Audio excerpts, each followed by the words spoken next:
I also did 1 year of law school at UT Austin. Now, when it goes to what kind of company to form, right? People end up choosing the LLC, right? I'm seeing that more recently than a C corp, right? Employer. Let me start from an employer standpoint. You're an employer. You have a worker working for you. Now, you will apply for their H1B.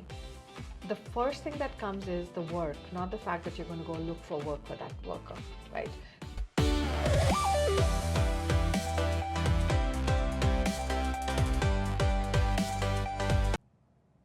Hello, everyone. Thank you for joining us today in this podcast series. My name is Inderjeet, and I'm sitting here today with the Pallavi Ahluwalia from Ahluwalia Law Offices here in Dallas, Texas.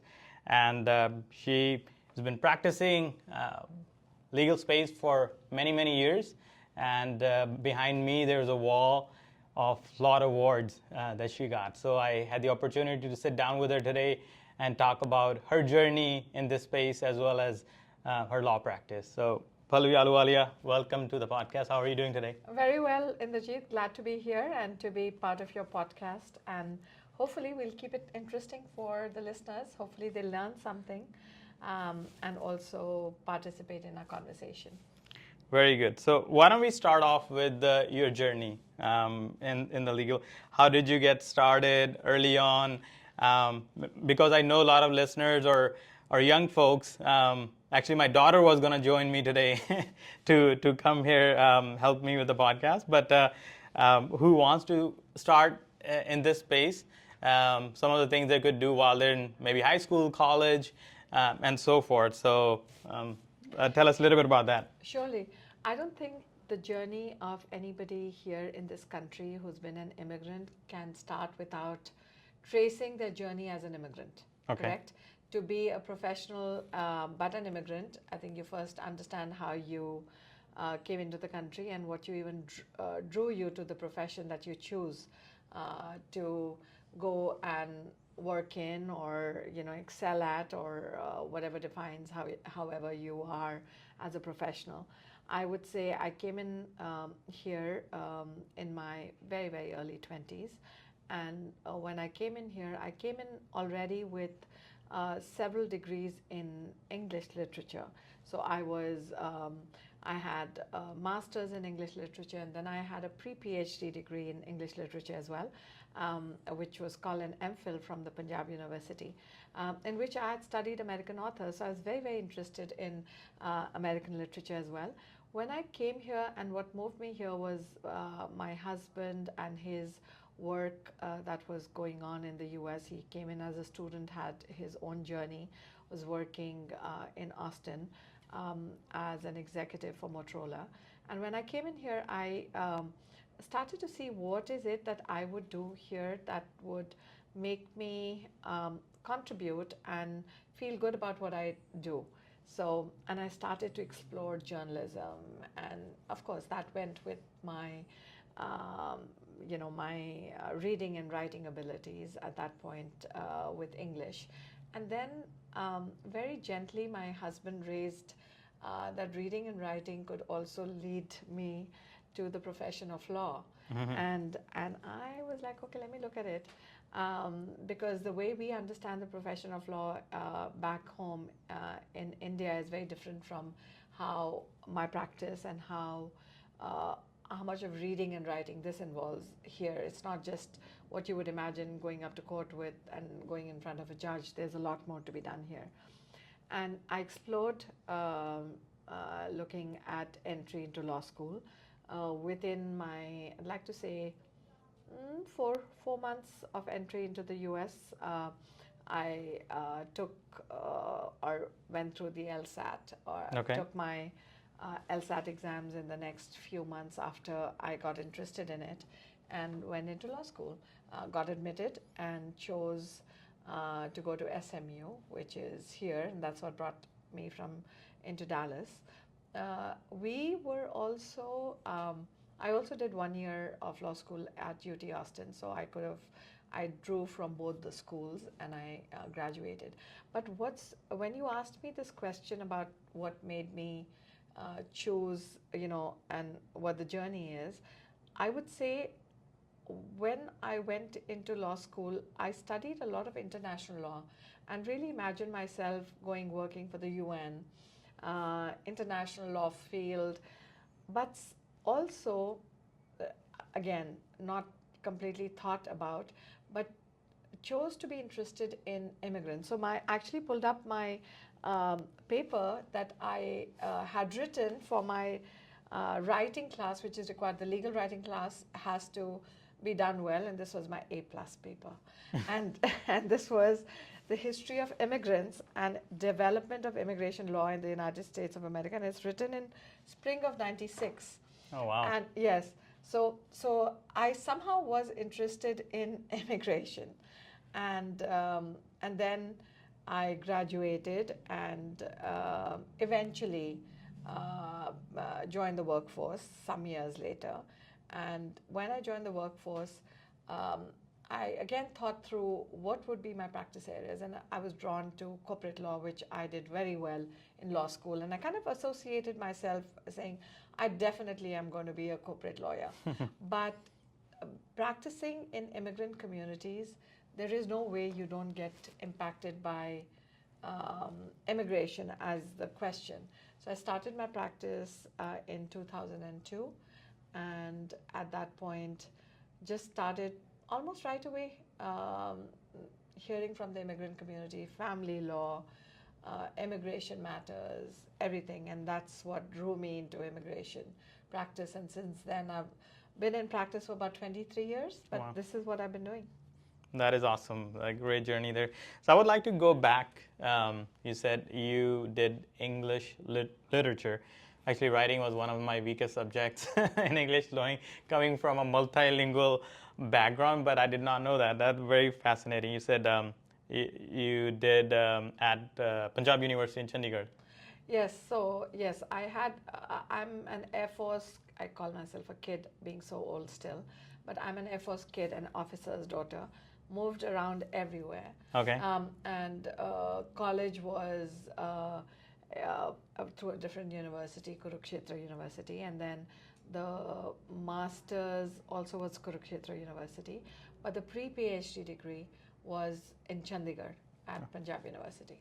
Very nice. So what made you select English literature? Because I know nowadays students who start college, they may start with one major. By the time they graduate, they may not even graduate with that degree, or they may have switched, because I've heard students change their major a few times while they're in college. Were you set like that, that's what you want to do, English literature, and why did you select that? Yeah. So reading, writing was very, very, it was one of my strengths through school. Okay. Right? And I was, a national, I hate the word topper, but they used to call them toppers when we were in India, right? Okay. So after my 12th grade as well. And I thought that I would go into the Indian Foreign Service. So remember the interest in international law and Okay. contributing internationally in some way. Got so you. I was going to go into taking the competitive exams, right, for the IAS, IFS, Okay. right? And that was the interest. So, and English was, regarded. Again, it was reading and writing and studying a lot of it. So that did guide me. But I would also write. Like I would write poetry. I would write. It was something of interest to me. And believe it or not, even in this, at the law firm, at my firm, we actually have a writing associate position that's out on LinkedIn right now. Oh, right? wow. Very nice. And we've interviewed a writing associate because reading comprehension, writing well, right, and reading a lot, right, is part of the background. So I don't want paralegal degrees. I mean, they don't do much for my practice. But I want people who come through here, who work for us, to be interested in reading and writing, because that's where you can go through voluminous papers, hone down on what the government is looking for, because a lot of the requests that come to us here are opposing party. In this case, in litigation, it would be a plaintiff, defendant, it would be petitioner and a respondent. But here for us, we petition the government, they respond back with their questions, right? And when they do, somebody has to understand, read a lot, case law, statutes, regulations, memorandum, to be able to understand. So our requirement here for English as the background still continues. That is awesome. All right, that's great. So fast forward, you said you after getting the degree from Southern Methodist University here in Dallas from SMU, you worked for a couple of years and you started this practice in 2002? Correct. No, I didn't work for a couple of years. I actually did not sit for my bar exam. After I graduated, I paused. I went the family way. Before I could even sit for my first bar exam, which was going to be in '97 February, I was on bed rest with twins, and I couldn't move for a bit, and I stayed on the family path with my young ones, and it was only when they went to school, three of them.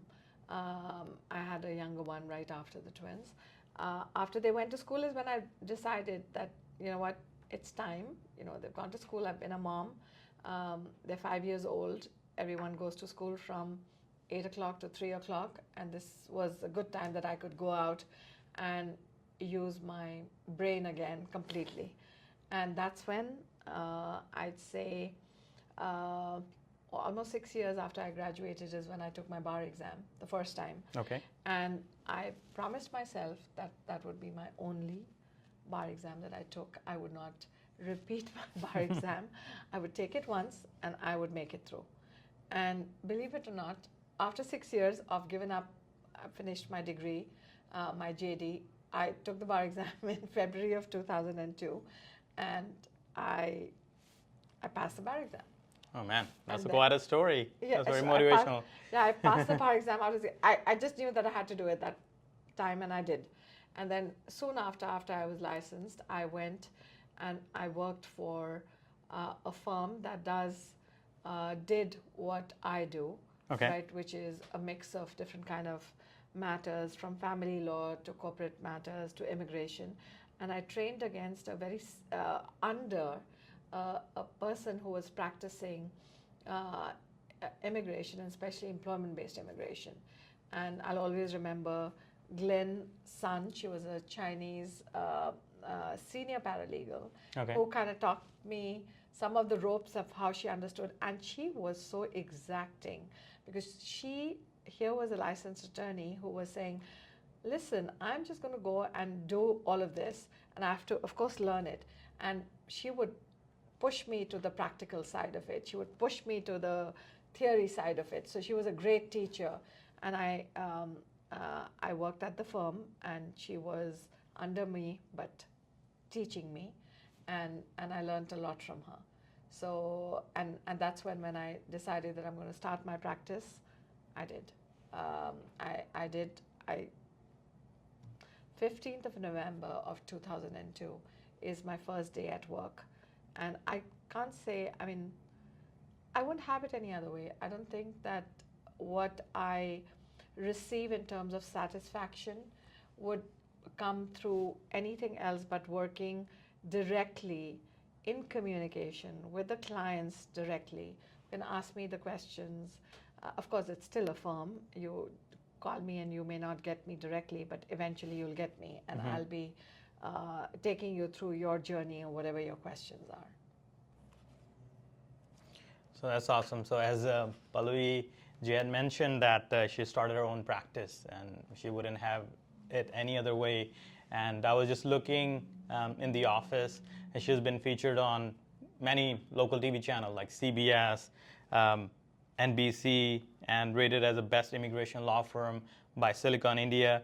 And this is Ahluwalia Law Offices. And we're talking now, let's transition, Pallavi, into your law firm. If you can tell us a little bit more which areas you kind of focus on. Of course, this will be a series of the episodes we'll do together, and where we'll be focusing on immigration and some of the business law. But before that, tell our audience a little bit about your law firm. Yeah, so we practice in the areas of family law. So the way I look at it is you look at a family and their requirements of law, generally speaking, right? From family immigration to family law matters or, or wills, right? Wills and estates. And we're talking about simple, not financial ones, but we're talking about drafting wills for people or, guardianships for people or whether it's child custody things. So we look at a family and we want to take complete care of that family in terms of their requirements. They want to sponsor someone, sure, we can do that. And you know what, Indrajit, we have families that we've represented. My 23 years, I have some families that I'm still doing work for. They maybe 15, 20 years back, they hired me for one thing. They come back again, and I did something for them. Now I'm doing something for their kids. It's just all of that. And then we look at a corporation, right? From setting up a corporation to corporate, investor kind of visas, H1Bs, entrepreneurial work. So looking at a corporation and what their requirements may be. Also drafting documents for them, some HR related things. But basically taking the requirements of a corporation. Now, we don't do civil litigation as much, but we definitely will take care of a corporation outside of their civil litigation needs as to what they're looking for from an immigration standpoint, or their setup, or them keeping up or making amendments to them, their corporation at any stage, right? So all of that is done at the firm. So look at the individual and the corporation, or a family or a corporation, and we are in those two verticals. Very good. So let's start off with the immigration. As we know, there's a lot of talk about work-related immigration, which is predominantly H1B. And I'm from the tech background, and a lot of my audience, they have keen interest in that area. Can you tell us a little bit, maybe the recent updates, what's been happening? Because there's a lot of news out there with the new laws going in effect. And companies who are looking to hire, or they have already hired H1B workers, what are some of the recommendations or the rules that you can share us with? So H1B is for a specialized worker. Everyone knows that if you come here as a student to study and you're an immigrant, that's what you're looking for your employer to sponsor you for. Now, at this time, there is extreme attention towards the H1B program, as well as the Indians using the H1B program. So if we have a bunch of immigrants who are Indians, then we have to listen up on this. It is subjected to a lot of scrutiny at this point, and especially some basic practices that have to be looked at and done well for you to meet the challenge if the government were to come and audit you and look at you. So you have to see if you're an employer. Let me start from an employer standpoint. You're an employer, you have a worker working for you. Now, you will apply for their H1B. The first thing that comes is the work, not the fact that you're going to go look for work for that worker, right? There is not this option that you can say, I'll hire you and I'll create an internal project for you. That is in its premise wrong, right? You should have ongoing work that can be checked out for this person. You should not be taking any H1B related fee from your employee to file the H1B, right? That's another place which gets people into trouble. You cannot take a reimbursement for attorney's fees. You cannot take reimbursements for filing fees or all of that. Now, and say for example, now you have the H1B worker working for you. There's compliance to be done. The LCA has to be posted. What wage you're going to give your employee, right? What makes you decide that wage? The government has a 4-level wage system. People usually just say, you know what, I'm just going to pay them level 1. Okay. Last Trump administration, there was a bunch of denials if you did level 1, and people started paying level 2, right? So, but then again, it's morphing again. You have to look at what the wage levels mean before you choose a wage in the county where you're at, right? And if the employee is going to be traveling, then you've got to make sure that you put that, the addresses where the employee will be as well. And you have to keep changing them. And if they're outside the metropolitan statistical area, you have to amend the H1B. You cannot bench your H1B workers, meaning they're off a project, and you can say, you can sit at home and don't worry about it. Your obligation to pay the worker, have them come to work, does not cease. So you have to be aware of that. Now, as an employee, right, paying an employer to get your H1B is why we have all of this that's going on, which is causing this extreme scrutiny by the DHS, right? Fraud means deportation. Fraud means that you won't have a future here and you won't be able to live here. The duties that you do cannot be non-specialized, right? So if you're only managing an American company's IT, maybe it doesn't fall towards specialized skills, and that's for you to be involved in a higher level of work that you're doing has to be done, right, for the H1B to work.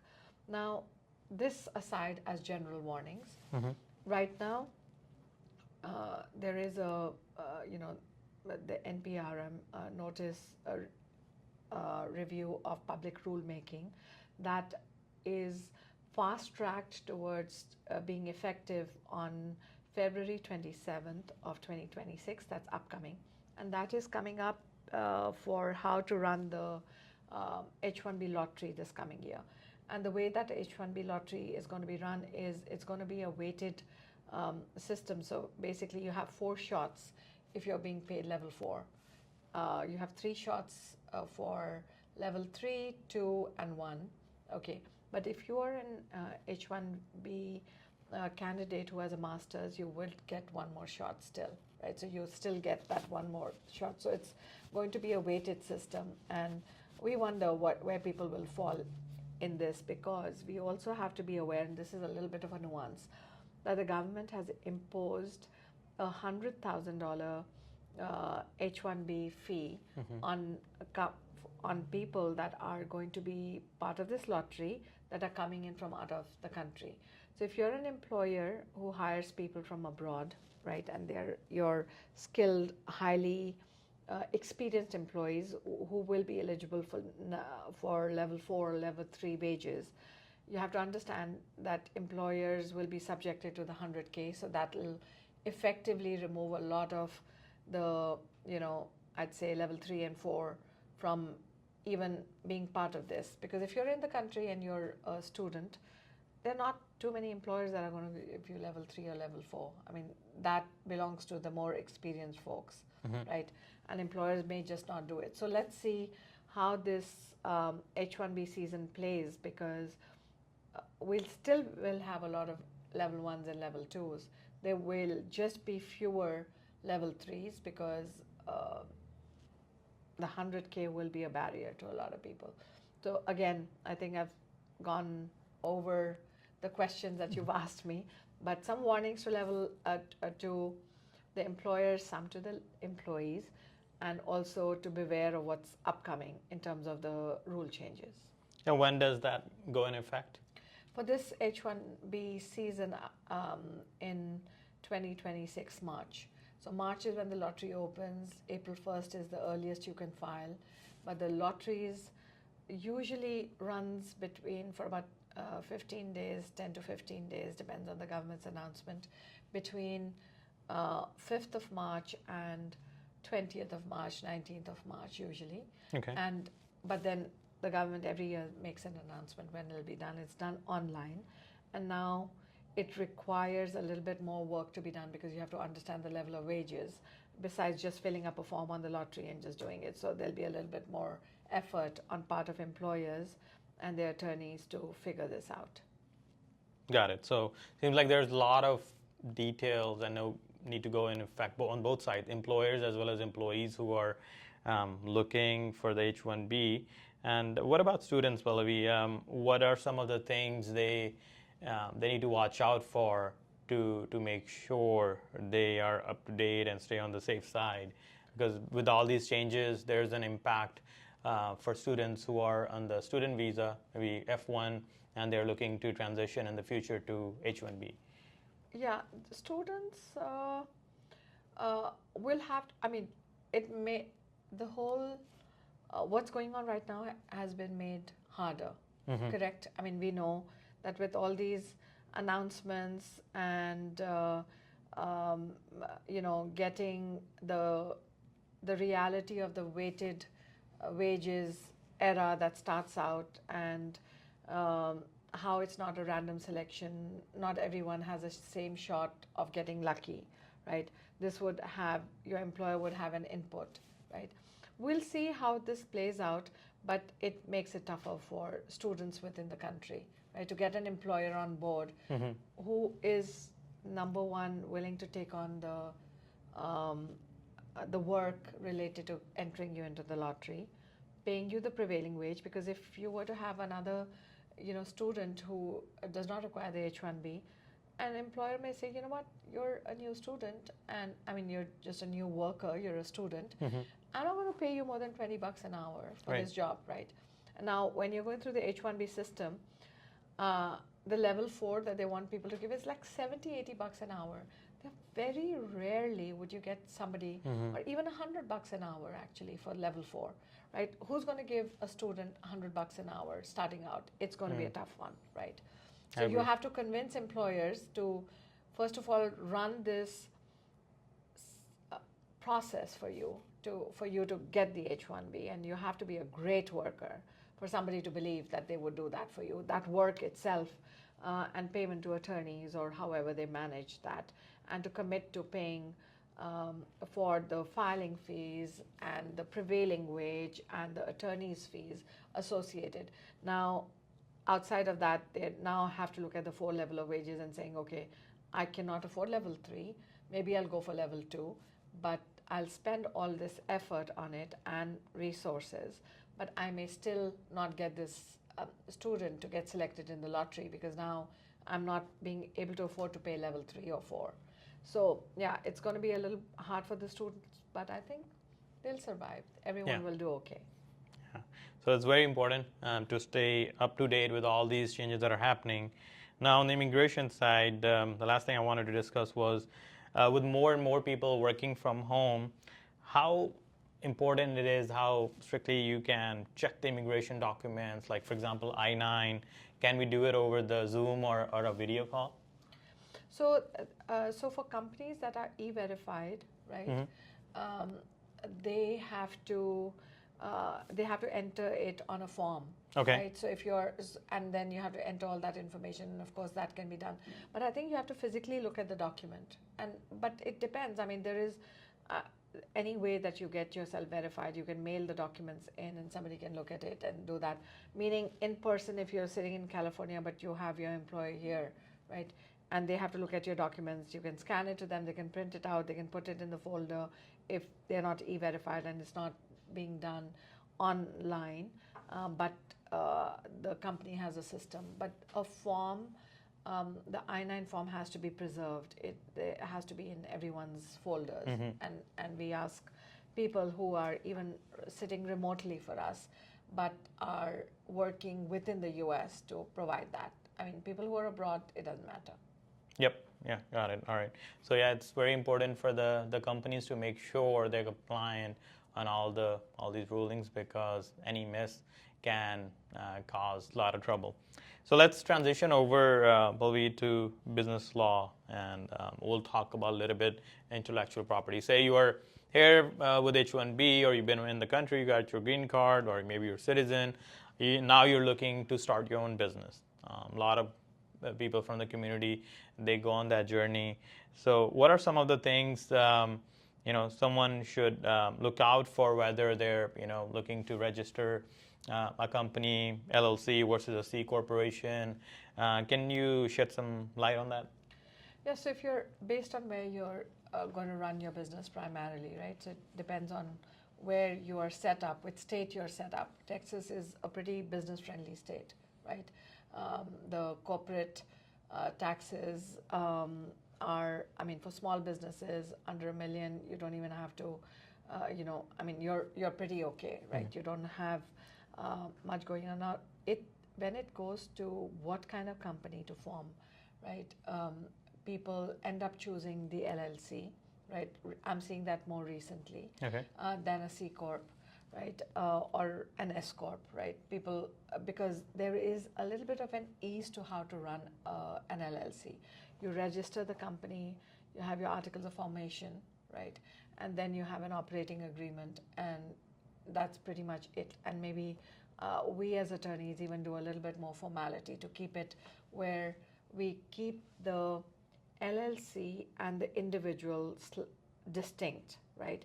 Because just remember this, and this is something that everyone doesn't understand, that if there is ever a lawsuit, right, and you have not run your company LLC, INC formally enough, a litigator who is suing you can pierce the corporate veil, right, and go after you individually. So basically, your personal accounts, your investments are all, the litigator and somebody who ends up winning can look at the money that you personally own as opposed to just your company, because the argument that is made is that the individual and the entity are one and the same.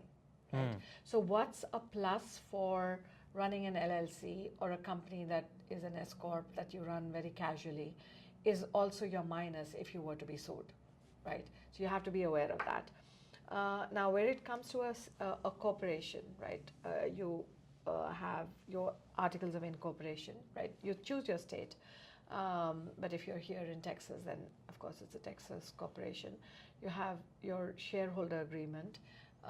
You would also have your bylaws, your minutes, and a corporation should be kept up annually, right?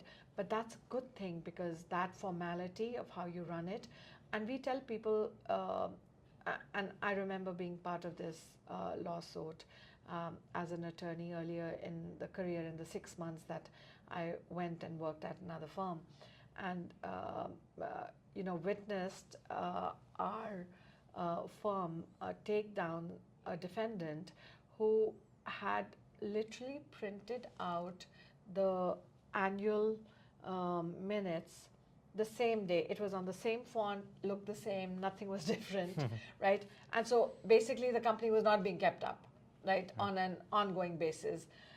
And we tell people this, when you're keeping up a company, hey, what updates happened in your company this year? Bring them as part of your minutes, right?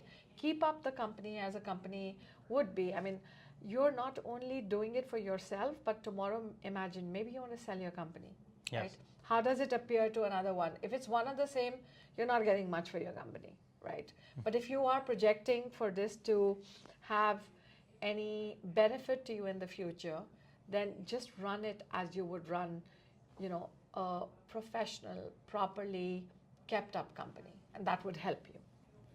Very good. So that's why one of the important reasons I wanted to talk to Pallavi is what happens in the IT field, or we talk about Silicon Valley. A lot of decisions are made on a napkin. You write it down with a friend over drinks, and you decide we're going to form a company. It's much larger than that, right? To avoid trouble down the road. That's where the expertise come in. As much as we want to talk about AI, and we will a little bit, but these type of documents, operating agreement, and all the annual documentation Pallavi has talked about, those are very, very important to have them from the get-go. However you starting the company, and getting the right guidance is very important and early on. And we talked about AI, Pallavi, and I know a lot of changes are happening, and with the technology on the AI side. And can you tell us more, like, for example, employees, whether they're working or they're contractors, what is the best way to kind of protect their IP if they come up with an idea or something like that, or in this day and age, what's happening with AI? What are some of the guidelines at a high level someone should watch out for? So, I mean, first of all, it depends on, so if it's let's look at it, position it to say what kind of how would you protect your IP, right? And what do you need? Like their patents, trademarks, copyrights, right? Yeah. And actually, I to have this conversation, right? I drafted a table, right? Okay. And that's a comparison table, right? So now, when it comes to patents, they are meant to protect inventions, right? Trademarks are for brand identity, right? And copyright is for creative work, right? Registration is required for a patent, right? It is recommended for a trademark, but not required. Same for copyright, right? Now, a patent may last for 15 to 20 years. Trademark may be unlimited, right? And the copyright has the life of the copyright and 70 years more, right? So one thing is you should patent, right? If you have, your, something, and I've also kind of literally written down what kind of stuff that is that you could patent, and I'm just going to tell you, and I'm going to go over. We do refer out our patents because they're IP attorneys, right? That handle that. But if it is that you are looking at, something that's a product, right?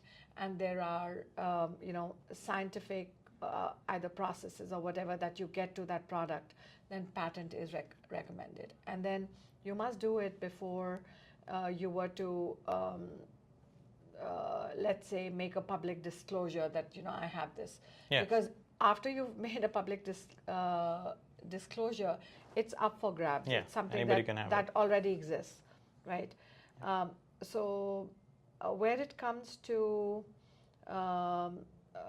our trademarks, right? It is your brand identity. Right. And I mean, you should do it soon enough, right?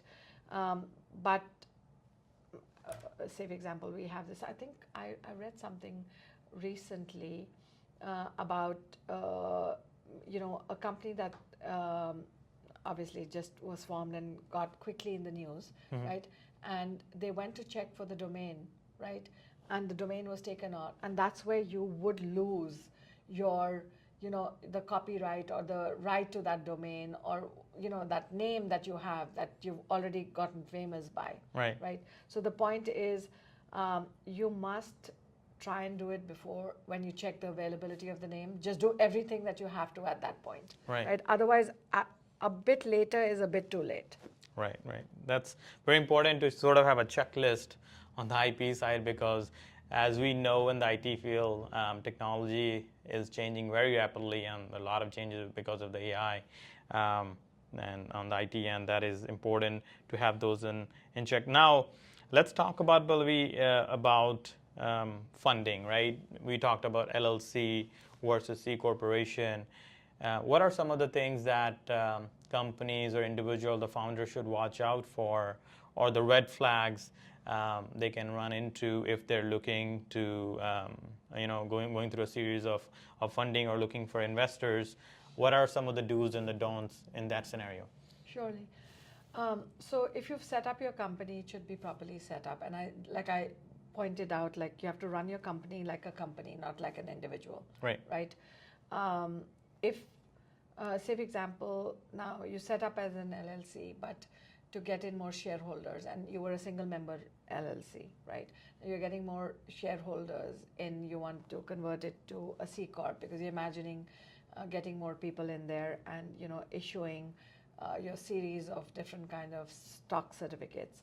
So now you have to end up converting it, correct? So the red flags for an investor who's bringing in money would be to say, was the conversion done properly or not? Was it completely done, or was it incomplete? Unsigned, and this is very, I can say I have so many clients that we send out form documents, send out documents to, who will, after that company is formed, not sign the documents till we literally have to kind of literally read them the right act. That I need those signed and back into the file, right? People just don't sign documents. Now, if you were to tell someone, right, the company's been running for 10 years, but I have no signed documents and he's an investor, they're going to run, right? They don't want to be part of your company because they can see your record keeping is not there, that it's probably not set up correctly.